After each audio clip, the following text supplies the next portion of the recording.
Hi, I'm Lil Neuman, the host of ViewPoint. Welcome. And I'd like to introduce my co-host, Susan Salomone, Executive Director of Drug Crisis in Our Backyard. Hi, how are you? So nice to see you. And I'd like to introduce our guest today, Ashley Brody, Executive Director of Search for Change. Welcome. Thank you. Thank you very much for having me. It's a pleasure to be here. Good to have you. So Search for Change, can you tell us about Search for Change? What is it? Absolutely. So Search for Change is a nonprofit organization. We were incorporated in 1976 essentially to provide housing and support services for adults with serious mental illness. I think we know many people in our society live with conditions like depression, anxiety, and sometimes more serious afflictions. We were established to provide housing and a safe haven for adults who are being discharged from state-operated psychiatric centers and to really support them in making that journey towards independence, eventually moving on, becoming more self-sufficient. And over the past 40 years that we've been in operation, we've diversified our services to provide vocational support, some care management, and a host of other services, all in support of individuals living with mental health and related conditions. So is it just they live an apartment alone, or is it shared, or you have different levels? We actually have different levels. When we opened in 1976, we started as a small 6-bed group home in Peekskill, and since then we've grown to incorporate more residences like that, as well as shared apartments and single apartments. And the housing configurations are all different, and they provide different degrees of support.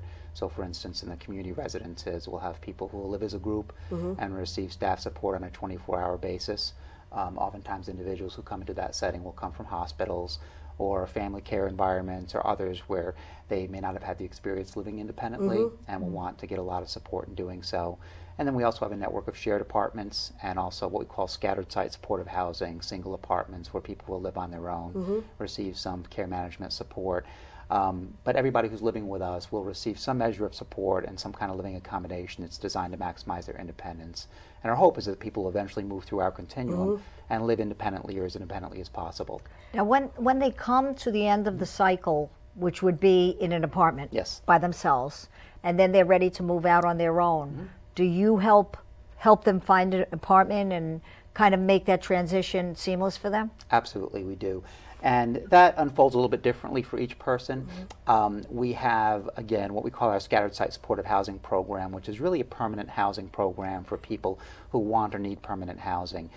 Some people who live there will have graduated from our group residences or our shared apartments, and when they get into the Scattered Site Supportive Housing, they'll receive some financial assistance from us, as well as some care management support, and that can be a permanent living arrangement for people. So that's theirs, So that's theirs, exactly. And it's typically a regular apartment in the community. It's not a property that belongs to Search for Change per se. It's just a regular apartment, and our tenants, our residents, will hold a lease, will provide some financial and care management support for as long as they want or need it.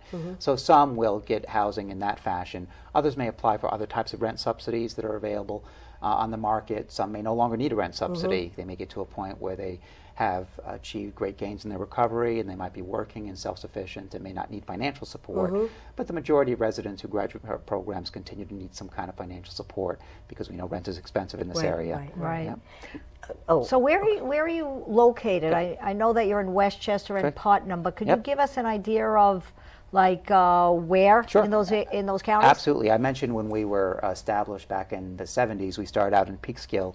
That residence is no longer in operation, but in the, let's say, late 70s or 80s, we opened up a series of residences in Westchester, and that includes Larchmont, Mamaroneck, Scarsdale, Greenburgh, and then we have a network of shared apartments in a lot of those same communities, and also some in northern Westchester and southern, and then individuals who live in our scattered site apartment program live all over Westchester County and Putnam. That includes regions as far south as Mount Vernon and Yonkers, all the way up to Peekskill, Mohegan Lake in Westchester, and then all over Putnam County, but largely Brewster, Mahopac, Carmel, basically the county seat. And in Putnam County, it's interesting how we came to encompass Putnam County. For many years, we had a shared apartment program in Putnam and Mahopac, and then in the late 90s, I want to say 1998, we merged with one of our sister agencies in Putnam, known as Village Housing. And that was a small operator of housing and support services based out of Carmel, a 14-bed community residence in Carmel, and some shared apartments in Brewster. And we merged with Village Housing in the late 1990s, and through that merger, We acquired additional units of housing in Carmel, Brewster, Mahopac, and we also expanded some of our vocational services into those regions as well. So our residential services really are all throughout Westchester and throughout Putnam.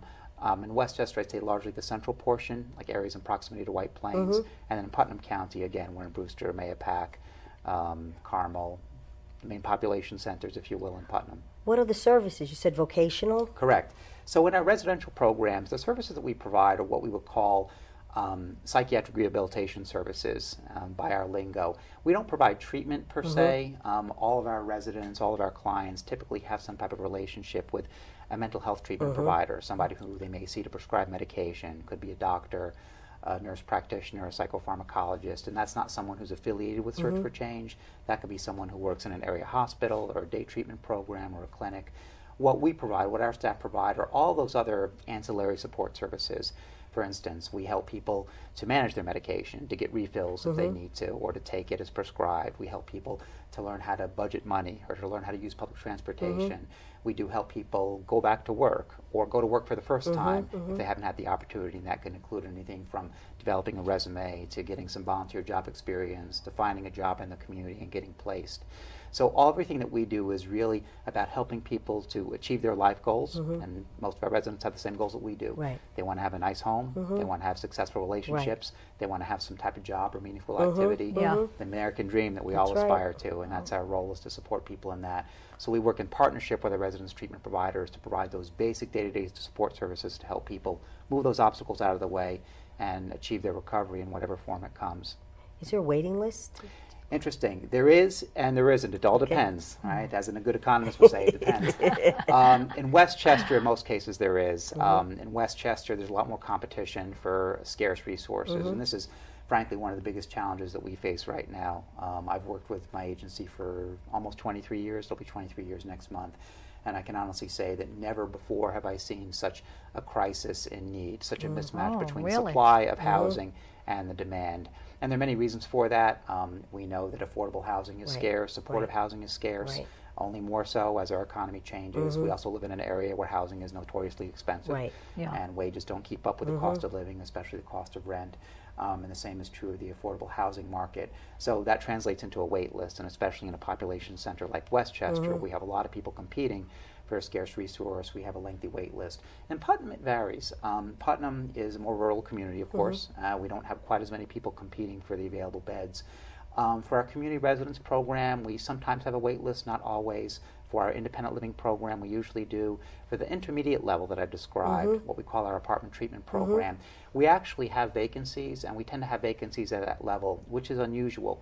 If you talk to most housing operators of this type around the state, they would say they all have wait lists and they're looking to develop more housing. Is that the one that has 6 units to 6 beds to a unit? Is that what you're talking about? So we have a community residence in Carmel. We also have that independent living program, and then we have an intermediate level, our apartment treatment program. Typically, there we'll have 2 or 3 people per apartment unit. Got it. So it's typically a shared apartment with single bedrooms, or sometimes a mix of single and shared bedrooms. And individuals who live there often have graduated from the group residence. Not always. Some may enter directly from another source. But it provides what we call an intermediate level of support. So there isn't staff there 24 hours a day. But they'll come by on a daily basis or maybe a few times a week and just provide additional support for people who may need that to be successful. It just so happens that we have far more units of housing of that type in the county than we seem to have a need for at this point, which is unusual. And I think there are many reasons for that. Our service population has changed. We're working with individuals who in some cases have fairly intensive service needs and may go to a community residence initially, and they may not necessarily be candidates for that intermediate level of care. We have individuals who may just want to live independently and may not want to share living accommodations with other people. So I think there's been some changes in the demographic that we serve, also some changes in the housing market that has brought us to a point where we're looking at how we might be able to redesign some of those housing programs to better meet the need. Because we know there's a need in Putnam County. What are your thoughts on that? Good question. So we have a few thoughts on that. What we know is that there is still a great need for housing, in Putnam County and Westchester, everywhere. There's also a need for what we call crisis stabilization or hospital diversion type housing. Now, right now in New York State and throughout the country, we're in the midst of healthcare reform, and we're looking at ways that we can help people to stay out of the hospital. Right. I think one thing that we know, even those of us who aren't familiar with healthcare but listen to the news, know that hospitals are expensive, that hospitals don't often produce the best outcomes for people, and we all want to stay healthy and stay away from the hospital if we can. That's true for all of us. I think a lot of housing providers and social service providers are finding ways that they can be creative in lending support to people that will help them to stay out of the hospital and also stay away from the emergency department if they can. Many people who we serve still go to the emergency department as their first course of action if they have a problem. We want to try to stay away from that because it's expensive. It's also traumatic for people. It doesn't produce the best outcomes. And we're all trying to work to come up with better community-based alternatives. So we know that there's a need for many types of service out there, including crisis stabilization, hospital diversion. So one of the ideas that we're putting forth to our sponsors, our stakeholders, is a redesign that will allow us to capture some of the resources that are put into our housing program to repurpose for crisis stabilization, hospital diversion, maybe some short-term transitional housing for people who might need it, but who aren't necessarily candidates for our longer-term transitional. I think what we want to come up with ideally is like a hybrid model that can maybe meet many different needs, and I think that's what we're finding could be most effective because we get calls every day of people who need some type of residential support, but usually it's more a transient support or an emergent support, something different from what we historically provide, and that's what we want to do in order to meet the current need. You know, I'm thinking, how do people get into search for change housing? Good question. So in the beginning, people used to apply just directly to our agency. And by I say in the beginning, I mean from the time that we were founded up until I'd say around 1998, 1999, about 20 years ago. Anyone who was interested could apply to us directly.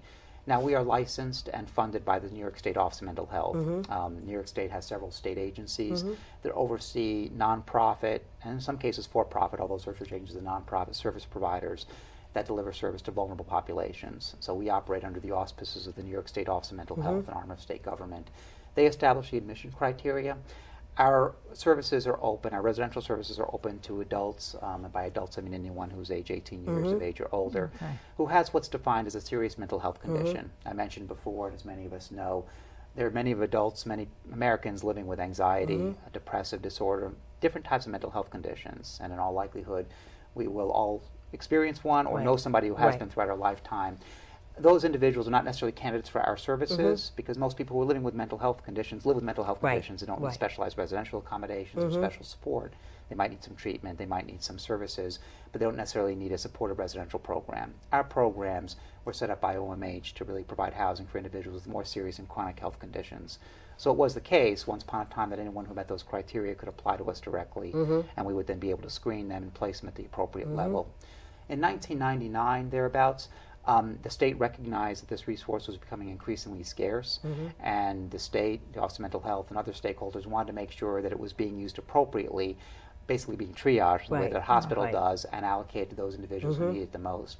So around that time, the state instituted what are known as single points of access, and each county throughout New York State, with a few exceptions, operates a single point of access, and that acts as a central gatekeeper through a local county department of mental health that receives applications, vets them, and makes preliminary assignments based on an assessment of need. Got it. So the best analogy I can come up with is one of triage. You know, if you're in a hospital where emergency room and 3 people come in, and you can only treat one at a time, you want to make sure you treat those with the most emergent need first.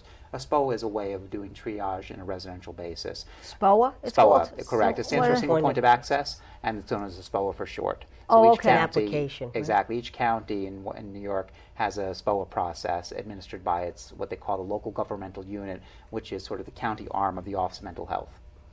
So the application has to be gotten from the LGU? Well, it can be gotten from various sources. For instance, we post it on our website. You can get it through the county LGU. You can get it through various sources, but it has to go through the county local governmental unit, the county Department of Community Mental Health, or in some cases social services. Here in Putnam County, I know the two are merged. We have a county Department of Mental Health and Social Services. Westchester County has a distinct county Department of Mental Health that administers its single point of access. So each county does it a little bit differently, but the general idea is the same, that the county acts as the central gatekeeper. That's not to say that the residential operators don't have a role in it. So if we receive a referral for someone who needs placement, it will come through our SPOA.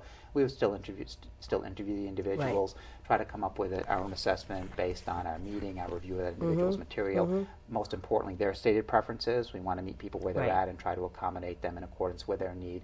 But it's a partnership that we've worked out with the state government in order to make sure that we're using our resources in the best way possible. Right. And it's sort of like a gatekeeper. Exactly. They're the gatekeeper to make sure you don't spend the money. Essentially, yes, absolutely. Right, absolutely. people getting the services. And you know, I think that since the SPOA has been in operation, a lot's been said, written about it. There are a lot of different opinions about it, as there are about anything the government does. And from my perspective, as with anything for that matter in this life, it has its advantages and its disadvantages, its pros and its cons. You know, there's some ways in which it has achieved its intended outcomes. I think some of the critiques I've heard about it involve some bureaucracy, which is to be expected. If you are adding another layer to an admissions process, you are inevitably lengthening the process, but part of the reason you lengthen that process is to make sure that things are being done properly in accordance with state guidelines and local priorities. So, as with any institution, it has its pros and its cons, but it's something that we've learned to live with for 20 years now and is working well. And I know in treatment programs, you can have the social worker fill out a SPOA application. Sure. And get it done. Anyone can actually complete it. That's the good news. It doesn't have to be completed by like a physician or anyone with specialized credentials, as long as it includes the important information, verification that someone meets the eligibility criteria, and includes all the relevant details. It can go from any source as long as it goes through the proper channels. And we offer guidance in that too. So if people call us up and they have some questions about how to complete a SPOA, or any questions for that matter about the referral process or the services we provide, we try to walk them through that. At some point we might need to hand them off to our governmental partners or other resources, but we try to lend assistance with that up front. So how many people are in search of change? So in our housing program at any given point in time, we're housing or serving about 330, between 330 and 350 people. So that includes people in our community residence program, people in our scattered site shared apartment program, and then people living independently receiving that rental subsidy and care management service. We also have a vocational service program that I began to describe a little bit.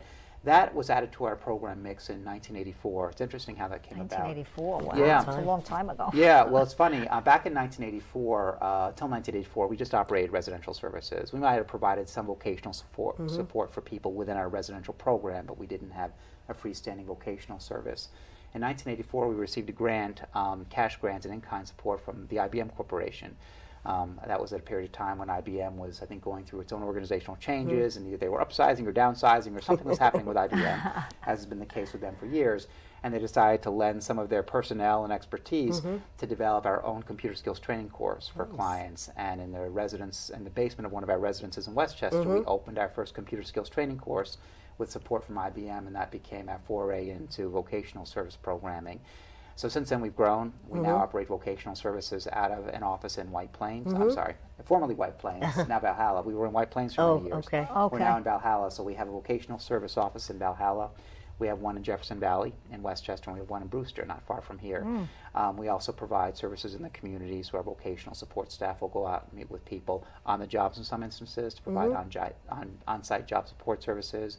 We bring people into the office to help them, again, develop resumes, learn different computer skills, or in some cases we might outsource some of what we do to trade schools or other affiliates, but we'll act as that conduit to help people get the resources that they need so they can get back on the job. Some people who are in a vocational program are duly enrolled in our residential services. Some are not, so they are standalone programs. There's no requirement that an individual who's enrolled in one be enrolled in the other. In some cases they are, but they do operate separately. Yes, we have some people who are referred just for vocational services with us, some who are referred just for residential, and some who are referred for both or might enter one or the other while they're with us. So go on. Does it have anything? Do you have anything to do with Access VR? I'm familiar with that. Yes, in fact, Access VR is our primary funder for the vocational service.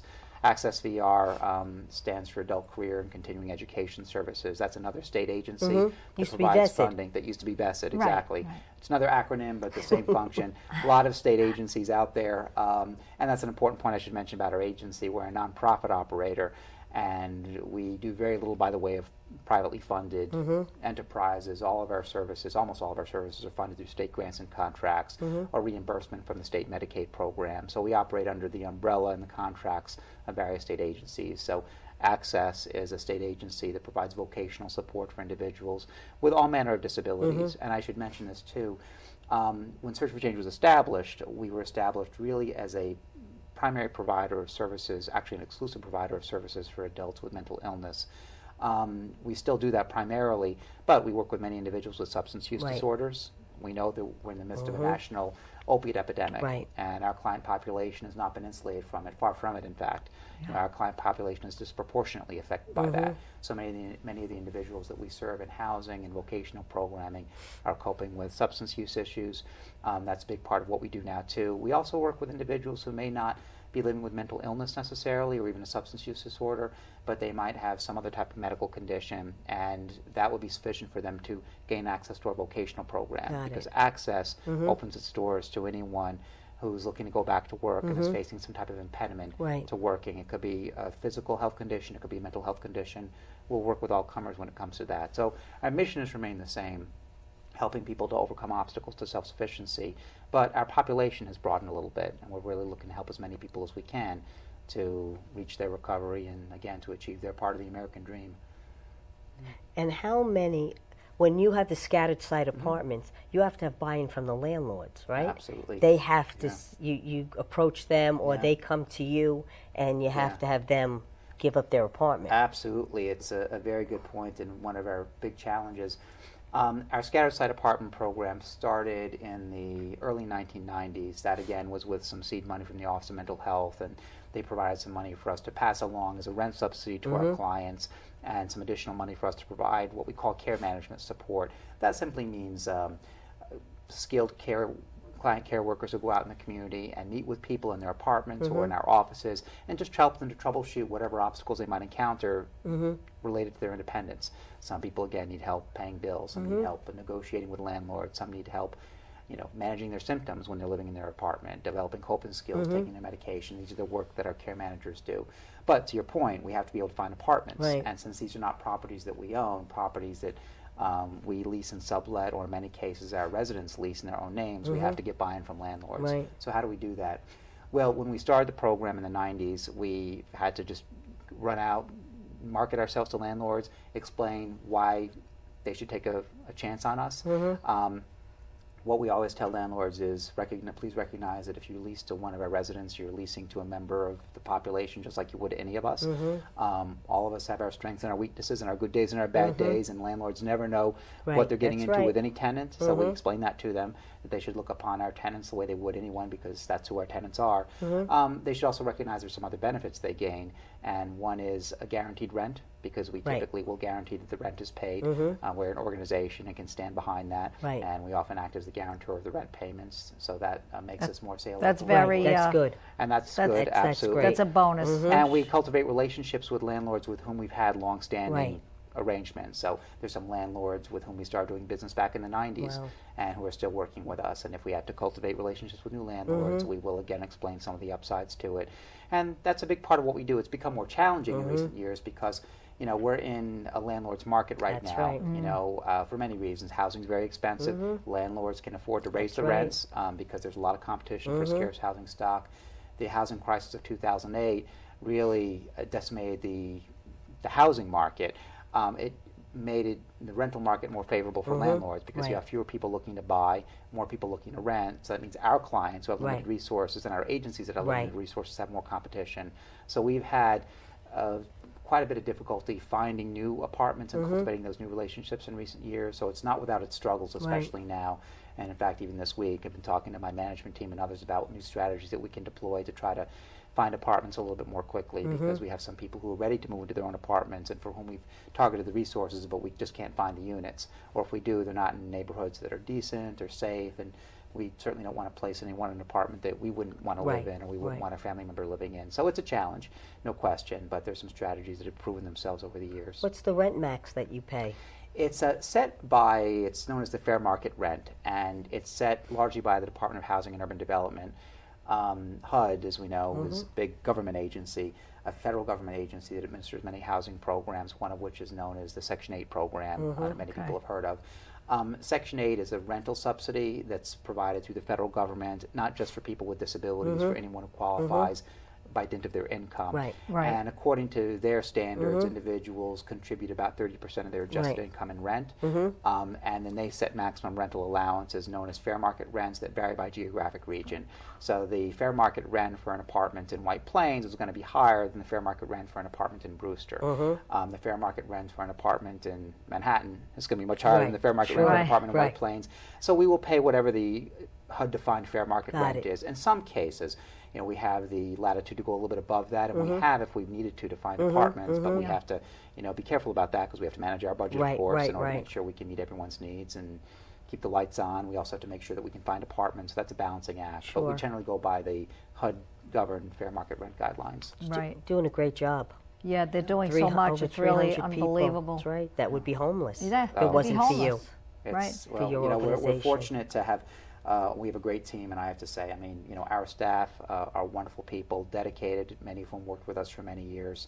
We have a wonderful board of directors and many good partnerships, some of which are sitting right in this room. And I have to say, I've worked with Susan, I've worked with Lillian, worked with many partners in the community in different capacities, all of whom share in our mission to work with people who are dealing with serious health conditions of all types. There's never enough to go around, and it seems the need is always mounting, but we are doing our best by ourselves and also in partnership to try to address those needs. And what I really like about you is that you're so creative in your thinking that you come up with new ideas that may be able to expand the service to people that need it. Thank you. We were privileged to work with a lot of creative people and always thinking about what we can do within the resource constraints. Right. There's a lot that's happening in healthcare around us right now, but at both the state and the federal level, and we don't know what it's going to mean for us in the long run. Yeah. And there's only so many dollars that we have to go around, but for that reason, it's a time to be creative because we're working with people with ever more complex service needs and stagnant or in some cases dwindling resources, and that lends itself to some creativity. So it's a challenging time to say the least. It's also an exciting time, and it's a time to create those partnerships and to continue to work and to pursue our mission. And I'm confident that we will be successful. I know that what we do will change as it has throughout our history, but I'm still optimistic about the future because I've seen that there's a lot of caring and committed people in this field. Yeah. And you know what? Went very fast. The time on our show. Right. Did it? Okay. Yep. It went Yeah, very sure Are we did. there? Wow, Yeah, I never would have guessed exactly. that 28 minutes had passed. Thank you so much for Thank coming you. on, Oh, it's my explaining your pleasure. services. Thank you for And come having again, me. I do please. appreciate it. It would be my pleasure. Thank you very much. So, We just keep talking. did we put, you have your website up there? Yes. Yes. Okay. So Website, this way phone people number, can and address. Wonderful. get in touch with Everything. you and be able to access That would be your wonderful. services because You're welcome.